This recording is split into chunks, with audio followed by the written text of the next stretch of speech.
Hello and welcome to today's episodes of The Rambling of a 42-Year-Old Man. Chris Smith here with you again.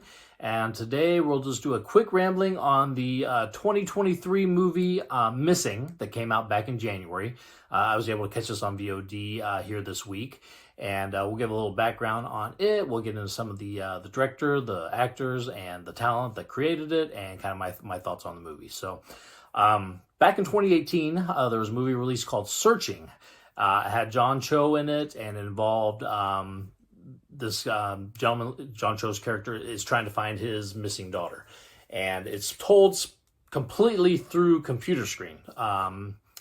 FaceTime calls on the computer, watching videos on YouTube. Everything is the camera is always on the computer screen. It's as if you were looking, at the computer screen the entire time the movie was on. So we've seen kind of similar. I don't know if this would be considered a genre, but definitely film style, movies like Unfriended, Host that came out during the pandemic, and now Searching, and now its pseudo sequel, Missing. So Missing takes place at the same universe as Searching. There's really no carryover characters, but, at the very beginning of this movie, we see kind of a new story about the events that happened in Searching. So this is a continuation of that, definitely a continuation of the filming style. The directors that came on board for this one are Nicholas Johnson and Will Merrick. They were the editors on Searching. And I think that gives it kind of an interesting kind of twist to some of the filmatic choices that were made, because with Searching, you was pretty much like the camera was just sitting there looking at the computer screen. You'd have the pop-up windows, the FaceTime calls, everything just kind of popping in and out on the computer screen. Maybe having this kind of the editing background, they were able to go a little further with this. So yes, it is told entirely through computer screen, but there's zoom ins, there's zoom outs, there's not necessarily cuts, but like you'll be looking at somebody's computer screen and kind of zoom in. Then when you zoom out, you're looking at somebody else's computer screen who's kind of like hacked into that computer screen. So definitely a little bit more stylistic choices made with this one than there was in the first movie. And maybe that has to do with some of the fact that the directors on board came in as editors, and so they kind of were able to piece together some things that worked well in the first one and expand on it here for this one. Acting wise, we got Storm Reed is kind of your main character. She takes on that John Cho role. This time she is looking for her mother, played by Nia Long.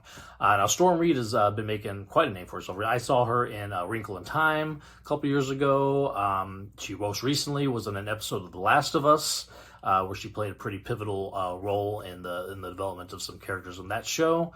And she's really good. I mean, she portrays a lot with just looks on her, because most of the time you're seeing her like on an IM window on the computer. She's either talking to herself or she might be talking to somebody through the computer screen, so she's just kind of staring at the computer. So she does a lot with her face that you don't always, actors aren't always able to convey so much with just looks, and she does a really great job being able to do that.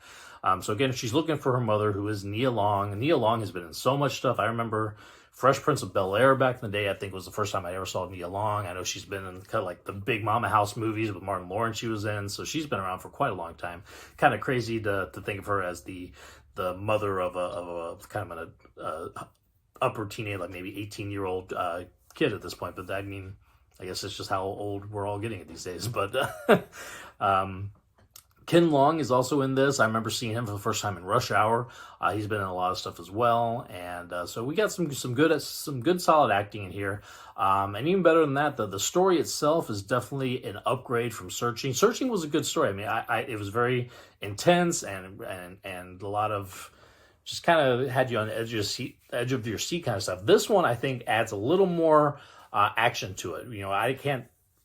I don't think Searching really had much in the terms of action. It really was just things playing out with like news stories and video clips and stuff. But here, there are pure action scenes where there's people fighting and stuff on the computer screen that you're catching on video and stuff, and it is very tense.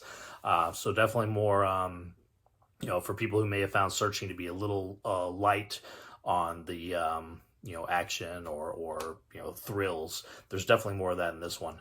And I think it is a little bit more fun to watch than Searching, just maybe because of that. And I love John Cho in the first one. He did a great job. I think the acting by Storm Reed and Nia Long and Ken Long and the people who are in this, Joaquim de Almeida, he has a small role in this that's just wonderfully fun. And so I enjoyed the directing choices, I enjoyed the story, and enjoyed the acting. I mean, it was overall a really good movie.